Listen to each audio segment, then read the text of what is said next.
Shockwave. How dumb can those fools be?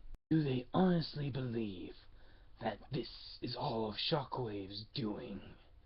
No. He is only one part in a much grander plan, just like them. Soon, my dream of a combatant so powerful, so unstoppable, under my control, will soon be realized. Soon, I will no longer be known as Blastoff the Explorer, but I will be Bruticus the Conqueror.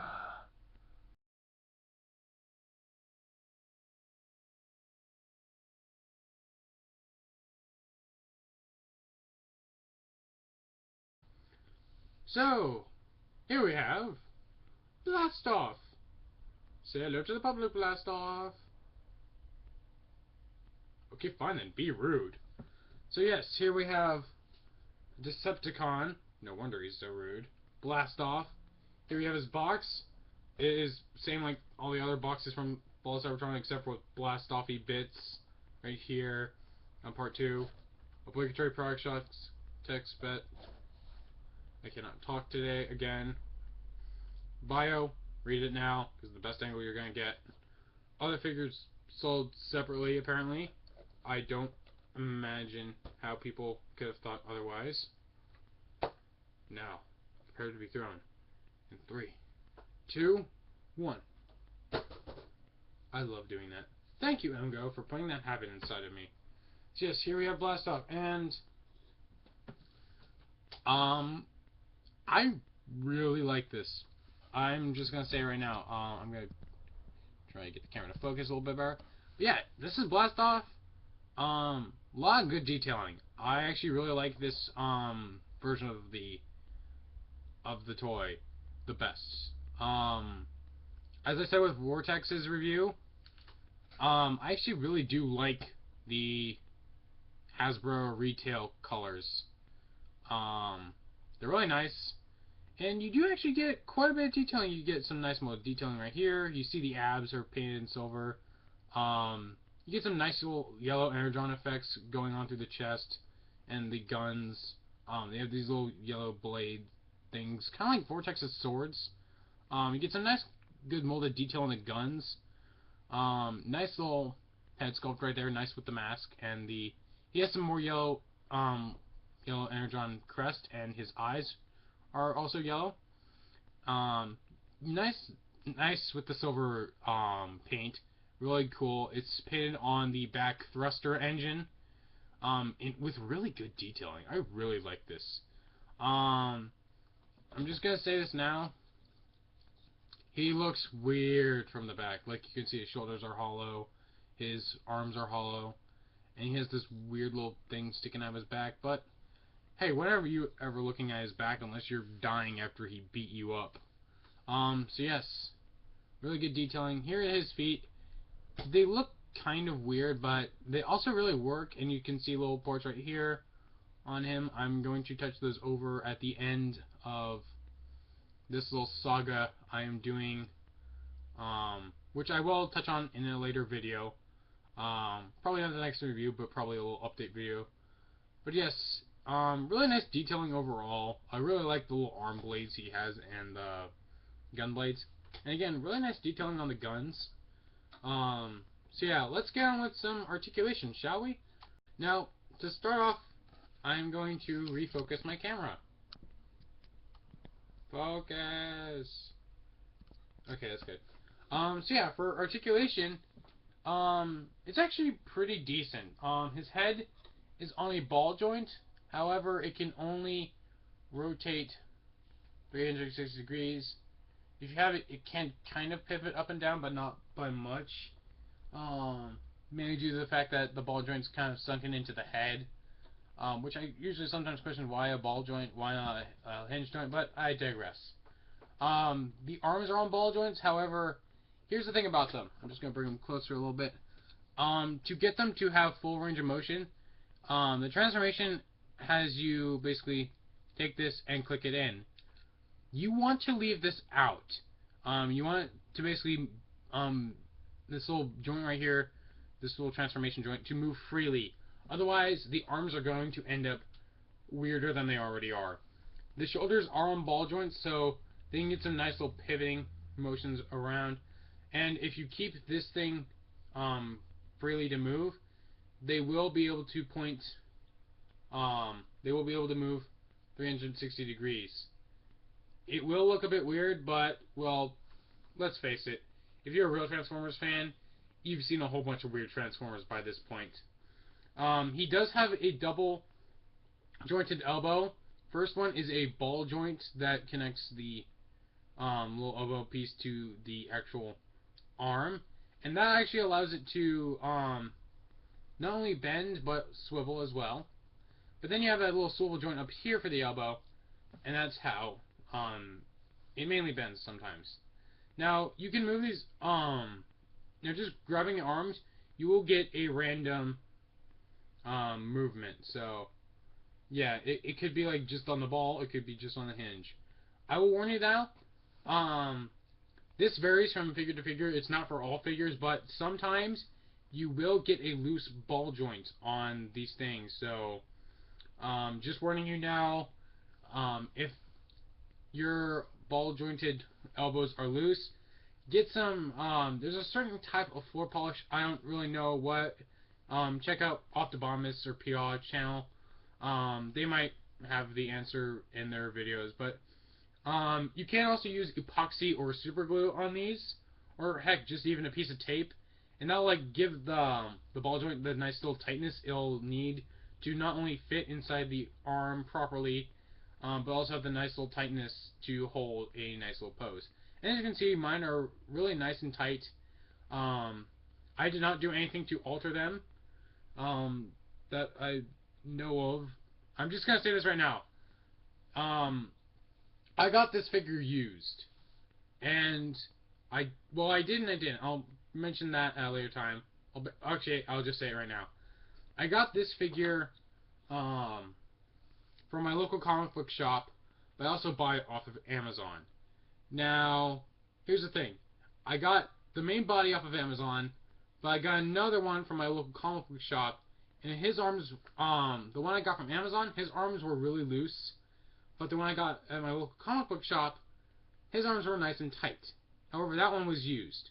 So I basically just switched around the arms. I popped them off by the shoulder joint because the rest of the body was pretty good for robot mode on this one, but I really wanted other shoulders, and the other one's being used for limb mode, which I will touch on when I do the full-on combined mode review. And as you noticed, I'm not doing any of the limb modes right now. I'm going to wait for the actual combined review. But yeah, anyway, continuing on with the articulation.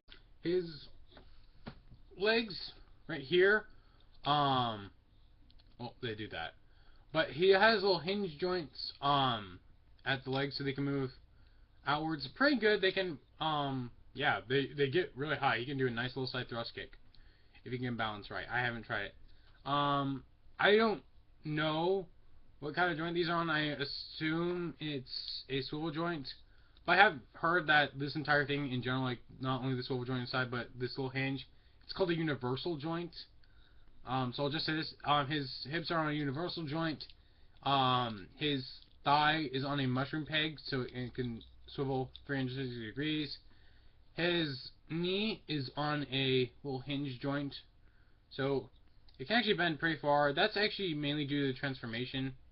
But yeah, it does add some really good articulation. Pretty good engineering on this. He has no feet posability due to the fact that they are static and part of the wing section right here. This is for limb mode. I'm not going to touch on that. He has no waist articulation, unlike Vortex, so you can't get him to, swivel at the waist. But yeah, it's overall a decent, pretty decent articulation and pretty decent detail. So yes. Now, let's go on with the transformation, shall we? Well, we're doing it anyway if you don't want to. First, what I like to do, basically, is to Wait, no, that's for limb mode. Duh. What you want to do first is you want to just take the guns and take them out of his fists. And I'm just gonna say this right now: these guns do hold nice and tight in his fists. These will not fall out, unlike another certain oddly colored Generations figure that just came out recently, kind of. Scoop! But yeah, he holds them nice. But yeah, anyway, back to the transformation. You basically just want to take his arm, and you'll fold it all the way down. You'll see the nice little transformation joint right here. That is actually well detailed. That is really cool. I love how they're detailing in all the right places. And then you want to just take the hinged elbow joint, and you want to flip it up all the way, and then take the ball elbow joint and flip it up. But you'll notice there's a little tab right here and a little hole right here in the arm. When you're flipping that up, the tab will just help lock the arm into place, and these things hold really nicely. And you want to do the same on this side. Just fold this down, fold this up, and then flip up the arm. So yes, there is that. And if you had them connected, which I never do, you want to just clip them out right here and just bring both of the arm pieces down, and you just want to finagle them into a way where they'll end up looking like this. You don't want to connect them just yet. Next, what you want to do is you want to take this piece right here, and it'll open up, and then this is kind of weird, but you want to insert your finger right underneath the little cockpit piece right here, and you want to just pull up, and that will untab the upper body as well as lift this piece up. You want to put this back down. You want to lift the body all the way up so his head goes behind this little purple section right here. And then there's a little tab right here, and a slot right there, and a tab right here. And when you flip this all the way up, this thing will tab back into place and help secure this piece as well. And now that you have that done, you can finagle these back and just clip them together. Then there are these two little tabs right here. They will fit. I don't know how I'm gonna be able to get this, but there's a little. Yeah, you can see there's a little cavity right in there. These two tabs will just clip into place right in there. And yes, this does swivel. I don't know why I think that's for the combined mode, but anyway. Next thing you want to do is you want to take the legs. You want to flip them all the way up, so that way this little inside piece right here, I don't know how well that's showing up on the camera, but yeah, you want to just take the inside of the thigh, make sure it's flipped up into the body, and the nice smooth part of the thigh is facing outward. And then you want to just rotate the arms, or not the arms, the legs, foreshadowing, around, and then as you can see there's a little hook right here and a tab right here. These will end up, yeah, the hook will get right in here, and the tab will get right in here. So just do that, and that'll lock it into place. Then you want to do this on the same side. Again, rotate this up, flip it around, close it in, and lock it in place with the hook and tab. And here you have him in vehicle mode, and he is a Cybertronian jet that looks kind of like a purple version of the Ark. So it's like the Nemesis and the Ark fused. Weird. Oh well. Now the guns do store on the vehicle mode, and they store a lot better than Vortex's weapons did. But yeah, you take the guns and you just put them in these little holes right here, and you want so these little longer tabs that were used as the handles in robot mode to face outward, and you want to use these little smaller tabs to actually just peg in right here, and then do the same on the other side once again. And there you have the guns on his jet mode, and they do really look pretty good. These were on the CG model that you see on the box that I through somewhere. I just looked over my shoulder. It's like, oh, there it is. He has no landing gear. First of the few. This is like one of the first things I've ever seen where a jet did not have landing gear. Usually, they have landing gear and it's either nice little wheels or they're just molded plastic. But nope, this guy has no landing gear whatsoever. That just proves that it's Cybertronian. And once again, you do see a lot of the nice detailing you see from robot mode. Now these little wing pieces are fully realized as wing pieces right here.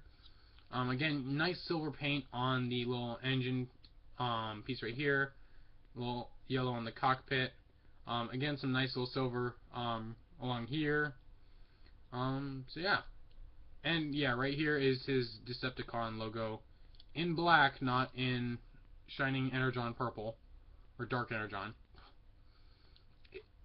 You know, back in my day, proper Energon was purple. I'm just kidding. I'm not from the 80s. I wish I was, though. Transformers G1. So yes. Here is Blastoff in his vehicle mode. Yeah, again, I really like it. I like the detailing. It looks really good. And the color scheme, again, I find it really pleasing. So yes, here is Transformers Generations Fall of Cybertron Blastoff. Not Vortex, Blastoff. And this is me saying, you know, I wonder where the heck did this guy get the idea for his name?